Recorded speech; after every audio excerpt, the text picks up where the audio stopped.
Hey friends, இந்த வீடியோவில் நம்ம சூப்பரான ஒரு தகவல் பற்றி பார்க்க போகிறோங்க. எலெக்ஷன் கமிஷன் ஆஃப் இந்தியா தரப்புலேருந்து ஒரு மகிழ்ச்சியான அறிவிப்பு வெளியிட்டிருக்காங்க. இந்த எஸ்ஐஆர் எனிமினேஷன் ஃபார்ம் இருக்குது பார்த்தீங்களா, அந்த வாக்காளர் கணக்கீட்டு படிவம், இதை சப்மிட் பண்ணுறதுக்கான கடைசி தேதியை எக்ஸ்டெண்ட் பண்ணி வச்சுருக்காங்க. அந்த எக்ஸ்டெண்ட் பண்ண அந்த ஒரு செய்தி வெளியிட இப்போ நம்ம பார்க்க போகிறோம். அது மட்டும் இல்லாமல் நீங்கள் ஆன்லைன் மூலமாக இந்த எனிமினேஷன் ஃபார்ம் சப்மிட் பண்ணியிருந்தாலும் சரி, அல்லது நேரடியாக பிஎல்ஓ ஆஃபீஸ்கிட்ட நீங்கள் இந்த வாக்காளர் கணக்கீட்டு படிவம் கொடுத்துருந்தாலும் சரி, அதனுடைய ஸ்டேட்டஸ் என்ன அப்படிங்கிறத எப்படி செக் பண்ணுறது அப்படிங்கிறத இந்த வீடியோவில் நம்ம பார்க்கலாம். ஸோ இதுதாங்க நேற்று வெளியிட்டுள்ள அந்த ஒரு செய்தி வெளியீடு. இதில் என்ன சொல்லியிருக்காங்க பாருங்கள். Revised schedule by extending the relevant dates by 1 week for the ongoing special intensive revision in 12 states 1/1/2026 as the qualifying date அப்படின்னு போட்டு கீழே இந்த எக்ஸ்டெண்ட் பண்ணியிருக்காங்க இல்லையா டேட்டு, அதுக்கான டேபிள் வந்து கொடுத்துருக்காங்க. எனிமினேஷன் பீரியட் வந்து பாருங்கள் 11/12/2025 வரைக்கும் நம்ம இந்த எனிமினேஷன் ஃபார்ம் வாக்காளர் கணக்கீட்டு படிவம் சப்மிட் பண்ணிக்கலாம் அப்படின்னு சொல்லியிருக்காங்க. ஏற்கனவே 4/12/2025 தான் வந்து கடைசி தேதி அப்படின்னு சொல்லியிருந்தாங்க. அதை இப்போ நீட்டிச்சு டிசம்பர் 11 வரைக்கும் நம்ம சப்மிட் பண்ணிக்கலாம். அதே மாதிரி போலிங் ஸ்டேஷன்ஸ் வாக்குச்சாவடிகள் ரீஅரேஞ்ச்மெண்ட் பண்ணுறதுக்கான டேட்டும் எக்ஸ்டெண்ட் பண்ணியிருக்காங்க 11/12/2025. அதுக்கப்புறமா இந்த publication of draft electoral roll, இதுதான் வந்து ரொம்ப முக்கியம். இப்போ வந்து கடைசி தேதி இந்த ஃபார்ம் சப்மிட் பண்ணுறதுக்கு டிசம்பர் 11 சொல்லியிருக்காங்க இல்லையா. ஸோ அது எல்லாத்தையும் வேலிடேட் பண்ணிவிட்டு இஆர்ஓ தரப்புலேருந்து என்ன பண்ணுவாங்கன்னா, ஒவ்வொரு மாவட்டத்தில் இருக்கக்கூடிய அந்த ஒவ்வொரு சட்டமன்ற தொகுதி வாரியாக அந்த டிராஃப்ட் எலக்ட்ரல் ரோல் வந்து வெளியிடுவாங்க. அதாவது வரைவு வாக்காளர் பட்டியல் 16/12/2025 அன்றைக்கி வெளியிடுறாங்க. ஸோ டிசம்பர் 16 முதல் உங்களுடைய பெயர் வாக்காளர் பட்டியலில் இருக்கா அப்படிங்கிறத கன்ஃபார்மாக செக் பண்ணிக்கணும். இந்த டிராஃப்ட் எலக்ட்ரல் ரோல், இந்த வரைவு வாக்காளர் பட்டியலில் உங்கள் பேர் இருந்தால் மட்டும்தான் உங்களால் ஓட்டு போட முடியும். ஸோ அப்படி பேர் இல்லாத பட்சத்தில் இந்த period for filing claims and objections, so என் பேர் வந்து இல்லை அப்படின்னு சொல்லி நம்ம கிளைம் பண்ணுறது அதுக்கான டைம் பீரியட் பாருங்கள்.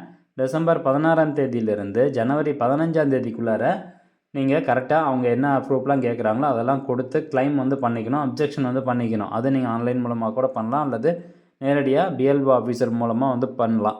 ஸோ இந்த மாதிரி பண்ணால் தான் அடுத்து உங்களுக்கு final publication of electoral roll, அதாவது இறுதி வாக்காளர் பட்டியல் வந்து எப்போ வெளியிடுறாங்க, பிப்ரவரி 14 வந்து சொல்லியிருக்காங்க இல்லையா. ஸோ அதில் உங்களுடைய பெயர் வரும். ஸோ யாருடைய பெயர்லாம் இந்த வரைவு வாக்காளர் பட்டியலில் வரலையோ அவங்க 16/12 15/1/2026 ஃபைல் வந்து சப்மிட் பண்ணிடணும். அதாவது கிளைம் பண்ணிடணும். என்ன ரீசன்னால எனக்கு வரல, இந்த மாதிரி என் பேர் வந்து வரல, என்னுடைய டாக்குமெண்ட்ஸ் ப்ரூஃப் இது, அதனால் என் பேரை ஆட் பண்ணி கொடுங்க அப்படின்னு சொல்லி கிளைம் அண்ட் அப்ஜெக்ஷன் சப்மிட் பண்ணால் மட்டும்தான் உங்களுக்கு பிப்ரவரி 14 வெளியிடக்கூடிய அந்த இறுதி வாக்காளர் பட்டியலில் உங்களுடைய பெயர் இருக்கும். அப்போ தான் நீங்கள் ஓட்டு போட முடியும். ஸோ இதுதான் வந்து இன்ஃபர்மேஷன். இப்போது ஸ்டேட்டஸை எப்படி செக் பண்ணுறது அப்படிங்கிறத பார்க்கலாம். நீங்கள் நேரடியாக அந்த ஃபார்ம் எழுதி கொடுத்தாலும் சரி, இல்லை ஆன்லைன் மூலமாக நீங்கள் எனிமினேஷன் ஃபார்ம் சப்மிட் பண்ணியிருந்தாலும் ஸ்டேட்டஸ் வந்து நீங்கள் ஆன்லைன்லேயே வந்து செக் பண்ணலாங்க. ஃபஸ்ட்டு இந்த வெப்சைட் ஓப்பன் பண்ணிக்கோங்க, voters.ec.gov.in. இந்த வெப்சைட் ஓப்பன் பண்ணிட்டீங்கன்னா இந்த இடத்துல லாகின் அப்படிங்கிற ஒரு ஆப்ஷன் இருக்கும். அதை கிளிக் பண்ணிங்கன்னா உங்களுடைய mobile number, voter ID card நம்பர்லாம் கேட்கும். அதெல்லாம் கொடுத்துட்டு ஃபஸ்ட்டு நீங்கள் லாகின் க்ரியேட் பண்ணிக்கோங்க. ரொம்ப சிம்பிளாக தான் இருக்கும். லாகின் க்ரியேட் பண்ணோன்னே உங்கள் பேர் இந்த இடத்துல டிஸ்பிளே ஆயிரும். இதில் போய்ட்டு ஃபில் எனிமினேஷன் ஃபார்ம் அப்படிங்கிற ஆப்ஷனை கிளிக் பண்ணுங்கள்.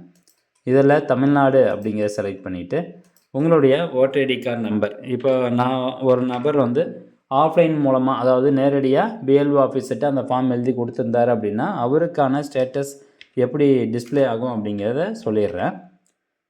நீங்கள் மேனுவலாக ஃபார்ம் எழுதி கொடுத்தீங்கன்னா அந்த ஃபார்முக்கான ஸ்டேட்டஸ் எப்படி டிஸ்பிளே ஆகும் அப்படிங்கிறத பாருங்கள். Just voter ID card number entry பண்ணிட்டு சர்ச்சிங் அதை கொடுத்த உடனே your form has already been submitted with a mobile number, for more details contact your BLO அப்படின்னு இருக்குது. அதாவது உங்களுடைய ஃபார்ம் ஏற்கனவே வந்து சப்மிட் பண்ணிட்டோம் அப்படின்னு வந்துருச்சு. இந்த மாதிரி வந்துட்டாவே உங்களுடைய பெயர் 100% வரைவு வாக்காளர் பட்டியலில் வந்துடும். எந்த ஒரு பிரச்சனையும் கிடையாது. இந்த மாதிரி ஸ்டேட்டஸ் யாருக்கு வரும் அப்படின்னு கேட்டிங்கன்னா, நேரடியாக நீங்கள் ஃபார்ம் எழுதி அந்தந்த வாக்குச்சாவடியுடைய பூத் லெவல் ஆஃபீஸர்கிட்ட கொடுக்குறீங்க பார்த்தீங்களா. ஸோ அவங்களுக்கு எல்லாத்துக்கும் இந்த மாதிரி வந்து ஸ்டேட்டஸ் டிஸ்பிளே ஆகும். இன்கேஸ் நீங்கள் வந்து ஆன்லைனில் ஒரு ஃபார்ம் சப்மிட் பண்ணியிருந்தீங்க அப்படின்னா அதுக்கான ஸ்டேட்டஸ் எப்படி டிஸ்பிளே ஆகும்னு சொல்கிறேன். ஸோ இதில் தமிழ்நாடு செலக்ட் பண்ணிட்டோம். அதுக்கப்புறம் இந்த voter ID card number entry பண்ணிக்கோங்க. ஸோ ஆன்லைன் பொறுத்த வரைக்கும் ஆதார் கார்டில் இருக்க பேர், ஓட்டர் ஐடி கார்டில் இருக்க பேர், ஓட்டர் ஐடி கார்டில் மொபைல் நம்பர் லிங்க் ஆகியிருந்தால் மட்டும் தான் ஆன்லைன் மூலமாக சப்மிட் பண்ண முடியும். ஸோ அதுக்கான ஸ்டேட்டஸ் எப்படி டிஸ்பிளே ஆகுங்கிறது பாருங்கள். ஸோ இந்த நம்பர் ஆன்லைன் மூலமாக சப்மிட் பண்ணியிருக்காங்க. ஸோ இப்போ வந்து ப்ரீ ஃபில்டு இன்ஃபர்மேஷன் அப்படின்னு கீழே வந்துருச்சு. அப்படியே கீழே ஸ்க்ரோல் டவுன் பண்ணிட்டு வந்தோம்னா இந்த மொபைல் நம்பர் அப்படிங்கிற இடத்துல நீங்கள் ஆன்லைன் மூலமாக சப்மிட் பண்ணும்போது என்ன மொபைல் நம்பர் கொடுத்தீங்களோ அந்த மொபைல் நம்பர் ஆட்டோமேட்டிக்காகவே டிஸ்ப்ளே ஆகும். அதில் சென்ட் ஓடிபி அப்படிங்கிறத கிளிக் பண்ணணும். இப்போ அந்த மொபைல் நம்பருக்கு ஒரு ஓடிபி அனுப்புவாங்க. அந்த ஓடிபி அதில் என்டர் பண்ணிட்டு வெரிஃபை ஓடிபி அப்படிங்கிறத கிளிக் பண்ணணும். ஓகே, இப்போது அந்த ஓடிபி வெரிஃபிகேஷன் முடிஞ்சவொடனே இங்கே கீழே பாருங்கள், your form has already been submitted. If you wish to update the details please contact your BLO அப்படின்னு வந்துருச்சு. அதாவது உங்கள் ஃபார்ம் ஏற்கனவே சப்மிட் பண்ணியாச்சு. உங்களுக்கு டீட்டெயில்ஸ் ஏதாவது நீங்கள் மாடிஃபை பண்ணணும் அப்படின்னா பூத் லெவல் ஆஃபீஸரை கான்டாக்ட் பண்ணுங்கள் அப்படின்னு சொல்லியிருக்கிறாங்க.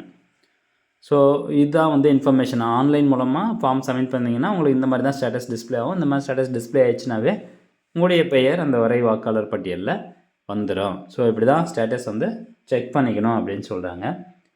அதே மாதிரி ஒரு முக்கியமான இன்ஃபர்மேஷன், நீங்கள் ஒரே சட்டமன்ற தொகுதியில் இதுக்கு முன்னாடி வந்து ஒரு அட்ரஸில் இருந்திருப்பீங்க. அதுக்கப்புறம் இப்போ வேறு ஒரு அட்ரஸ் மாறி இருக்கீங்க. ஆனால் அதே சட்டமன்ற தொகுதி தான் அப்படின்னா ஒன்றும் பிரச்சனை கிடையாது.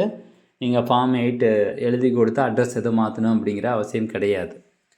ஆனால் ஏற்கனவே இருந்த அட்ரஸ் வந்து இன்னொரு சட்டமன்ற தொகுதி, இப்போ இருக்கிறது வேறு ஒரு சட்டமன்ற தொகுதி அப்படின்னா கண்டிப்பாக நீங்கள் அட்ரஸ் கரெக்ஷன் பண்ணி ஆகணும். ஃபார்ம் 8 எழுதி கொடுத்து அட்ரஸ் கரெக்ஷன் பண்ணிக்கோங்க அப்படிங்கிறத தலைமை தேர்தல் அதிகாரி அவர்கள் சொல்லியிருக்கிறாங்க. ஸோ அதை வந்து ஃபாலோ பண்ணிக்கோங்க. ஸோ ஃப்ரெண்ட்ஸ், இந்த இன்ஃபர்மேஷன் பயனுள்ளதாக இருந்துச்சு அப்படின்னா நிறைய பேருக்கு ஷேர் பண்ணுங்கள். மீண்டும் அடுத்த ஒரு நல்ல பதிவில் சந்திக்கலாம். நன்றி, வணக்கம்.